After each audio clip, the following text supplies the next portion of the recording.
Bonjour à tous, mon nom est François Letarte et bienvenue sur ma chaîne JDR D30, une chaîne consacrée aux jeux de rôle sur table. Alors, une petite vie de rôliste, vous parlez encore de Draconis parce que je vous ai promis que je vous en parlerai plein de fois.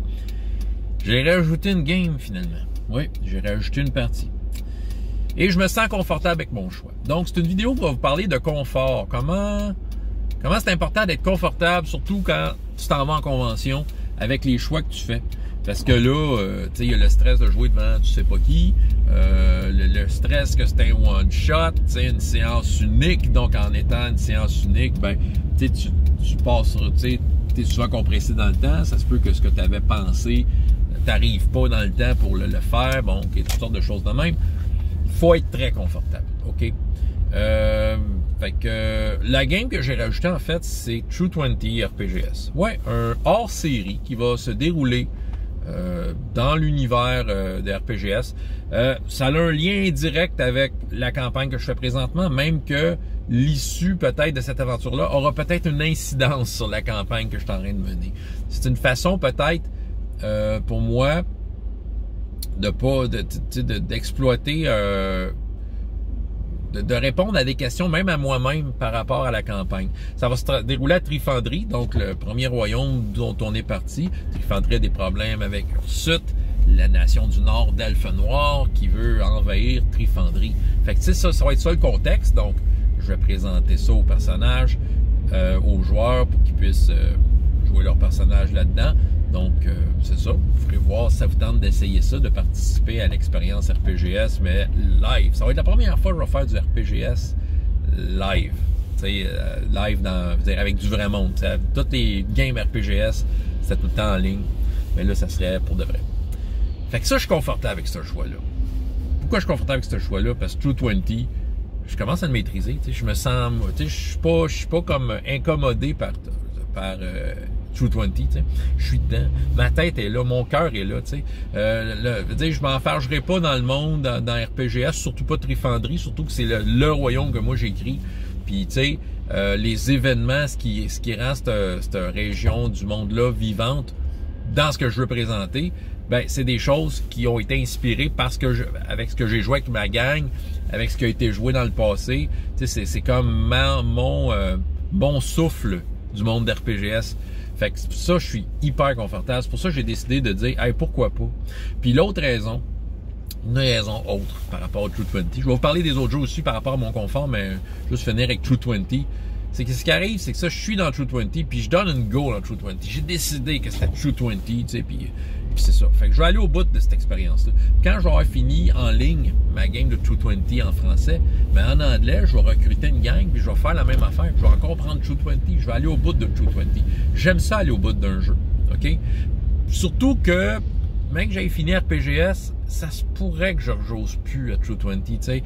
J'ai d'autres jeux que je vais essayer, j'ai d'autres affaires que je veux faire, tu sais. C'est ça. Mais True 20, tu sais, c'est comme le plaisir pour moi, c'est le plaisir de passer au travers d'un jeu et de sentir que tu le maîtrises, de sentir que tu le comprends, puis que tu es capable par cœur de sortir des affaires. Pour moi, c'est comme un petit plaisir du jeu de rôle, c'est ça. Puis, tu sais, j'ai investi dans True 20, j'ai acheté plein de livres, il faut bien que je les utilise, hein. Fait que, tu sais, comme ça, hein, on fait profiter nos investissements. Puis c'est ça. Puis en même temps, pour moi, True 20, je veux dire, c'est un plaisir pour moi de partager ça parce que pour moi, c'est vraiment comme l'expérience ultime du système des vins. Tu sais, à mon goût, à moi, je veux dire, le système des vins a marqué une génération complète de rôlistes et encore aujourd'hui. Puis je trouve que True 20, la compagnie n'a pas fait ben de promotion. Tu sais, moi j'ai plutôt l'impression qu'ils ont mis sur papier, voici nos expériences qu'on a faites avec le système des vins. Voici ce que nous, on pense que c'est à l'essence même, le système de vin. Qu'est-ce qu'il est? Puis voici, on vous le présente. Puis je trouve que c'est ça. Puis c'est le fun de partager, d'expérimenter, moi, à mon tour, le fruit de leur expérience à Green Ronin. Mais ils en font plus de promotion. Tu sais, ils le vendent encore, tu peux l'acheter, je veux dire, PDF. Mais en tant que tel, je veux dire, ils ont d'autres chats à fouetter. Là. Ils ont Dragon Age, puis toute leur série qui finissent par Age, puis d'autres jeux, là. Qui semble bien bon, là. Fait que c'est ça. Mais, tu sais, c'est ça. Fait que pour moi, c'est une façon de vous partager ça, d'amener ça, puis Ouais, puis donner à go. Je suis dans True 20, pourquoi pas l'exploiter, t'sais? Mais j'aime ça me donner des défis, par exemple, dans des conventions, d'essayer de sortir un peu de ma zone de confort, mais juste un peu. Il faut quand même que je sois capable de gérer à patente. Dans le passé, j'ai fait des expériences, des fois avec des systèmes de jeu, c'est ça, faut pas trop que je dépasse ma capacité, ça c'est sûr et certain, parce que le confort doit y être. Si je prends Omniscience de Christophe, pourquoi j'ai choisi? Ben, c'est parce que je connais bien Christophe. Pour de ça, si on connaît pas Christophe, Omniscience, faut juste être bien curieux et tomber en furetant la librairie Lulu, tomber dessus et dire « Ah, ça a l'air intéressant » puis de l'acheter, parce que sinon, c'est ça, parce que part du monde que je connais qui ont Omniscience présentement, c'est du monde qui connaissent personnellement Christophe. Bref, OK? Bon. Mais le système de jeu est intéressant. J'ai pas pu le faire l'année passée, je l'ai fait cette année. Pourquoi je suis confortable avec Omniscience? C'est qu'en fait, en termes de préparation, c'est très minime. L'aventure en tant que telle, c'est une page. OK? Puis, vous dire, de la façon que le jeu marche, même les joueurs lisent la page. Lisent l'aventure. C'est ça. En fait, le jeu est beaucoup, selon ce que j'en lis, là, c'est beaucoup... comment je pourrais dire, le jeu va être beaucoup centré sur comment ils vont y arriver et quelle sera l'issue de tous ces événements-là. En fait, tu as comme un peu le synopsis, mais c'est ça. Puis, tu sais, c'est dirigé par les visions. Fait que, tu sais, tu peux pas préparer d'avance parce que c'est pas la vision que les joueurs vont avoir. Tu sais, les visions sont dites avant que la game commence. Fait que, tu sais, veut dire, l'aventure, le déroulement des événements va être ponctué par des visions de choses que les joueurs ont vues d'avance. Fait que tu peux pas préparer d'avance. Je te dirais, peut-être le petit défi avec Omniscience, c'est le système de jeu qui sort un peu de l'ordinaire. Comme je dis, que c'est tout beaucoup basé ces visions. Fait qu'il faut que je comprenne bien la façon de gérer les visions. Puis au niveau des jets de dés, il n'y a à peu près pas théoriquement. Il y a un système de dés là-dedans, mais les dés interviennent seulement quand il y a des joueurs qui s'opposent à quelque chose qui est proposé. OK? Mais faut bien comprendre qui propose quoi. Parce que dans ce jeu-là, c'est pas toujours le meneur de jeu qui mène les scènes. Des fois, c'est ceux qui ont les visions. T'sais, les visions sont reliées à des scènes en particulier. Puis quand... Là, je me souviens pas les genres de visions que je vais pouvoir... les joueurs vont avoir accès. Il faudra que je relise, là, mais je sais que les joueurs, quand ils ont des visions avec leur personnage, c'est par rapport à une scène. Puis quand on arrive dans cette scène-là, les personnages qui ont eu les visions deviennent, entre guillemets, un peu meneurs de jeu, tu sais. Fait qu'aussitôt qu'on s'oppose à la personne qui mène la scène, puis que l'issue, bon, c'est classique, là, mais que l'issue est incertaine, là, on met les dés. Mais d'habitude, les joueurs qui ont des visions, c'est juste une narration, un échange. Fait que c'est ça. Mais tu sais, théoriquement, une fois que tu as compris ça, c'est super simple. Cartoon Action Hour, ben, la décision a été prise quand en fin de semaine, j'ai feuilleté le livre. J'avais le goût de peut-être voir si je pouvais faire de quoi avec ça. Puis j'ai lu le système de jeu, puis c'est simple, même à la limite un peu simpliste. Hein, c'est un D12 plus difficulté contre... un D12 plus attribut pour difficulté. Tu sais, c'est principe d'addition bien simple contre une difficulté, là. À la base, c'est ça. C'est correct, je veux dire, c'est supposé être léger, là, ça simule des dessins animés. Fait que, mon défi, ça va être de bien créer les personnages, puis de juste bien mettre le contexte en place. Je vais avoir un peu de recherche. J'ai une bonne idée de ce que je m'en vais, mais étant donné que j'ai collé à la shot déjà que ça va être des personnages iconiques, étant donné que la thématique de mon Cartoon Action Hour va être la musique rock des années 80, ben, je suis allé chercher dans les dessins animés des personnages iconiques de 2 séries, puis plus peut-être le groupe Kiss. C'est drôle. Mais c'est ça. Jam et les hologrammes. Fait que, je suis pas un super expert. Je vais peut-être me taper un épisode de Jam. Je vais peut-être me taper un épisode de Kid Vidéo. Ça m'intéresse plus. Mais quand même, je vais aller au bout de ça, puis, créer des profils qui vont faire penser à ces personnages-là. Je veux dire, je m'attends pas à avoir des experts de Kid Vidéo puis de Jam et les hologrammes autour de la table. Mais juste avoir des personnages diversifiés, puis elle est plus bonne, cette fille-là est plus bonne dans ça, puis ce gars-là est meilleur dans ça, pour que les gens puissent faire des liens. Cartoon Action Hour, au niveau du système de jeu, je suis pas inquiet du tout. C'est vraiment mon petit défi va être dans la mise en place. Hero Kids, Écoute, Hero Kids, c'est sûr que je suis confortable. Je maîtrise ça à la perfection. Faut dire, c'est pas un jeu qui est bien dur à maîtriser, mais des fois, il y a au-delà des mots du livre qui fait que tu maîtrises. C'est comme toute la façon de faire avec les enfants. D'avoir le bon rythme, le bon moment, tirer la bonne ficelle au bon moment. C'est ça. Les scénarios que je vais présenter, la plupart, je suis assez à l'aise. Il y a juste Super Kids que je fais, je me revise un peu. J'ai peut-être l'intention de combiner 2 idées de scénario ensemble. Ça dépend toujours de l'attention des enfants. Ça se peut que j'aille à faire juste une partie du scénario puis faire une conclusion avec ça. On verra.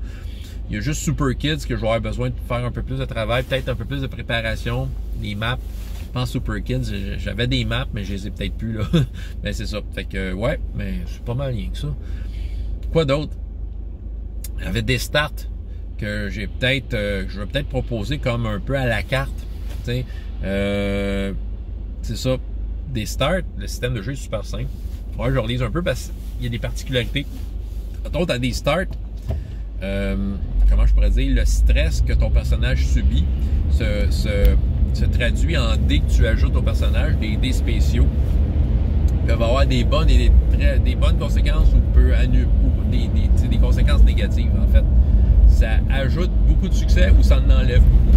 C'est comme des dés qui sont... c'est ça, qui peuvent être traîtres.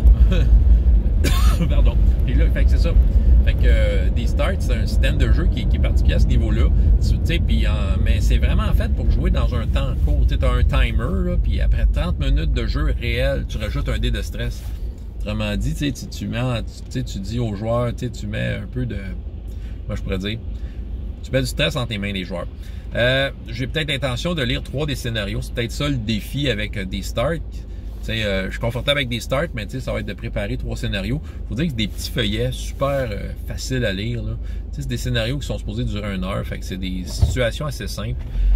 C'est super bien écrit. Écoute, tout ce que j'ai lu à date de des starts, je suis très enchanté.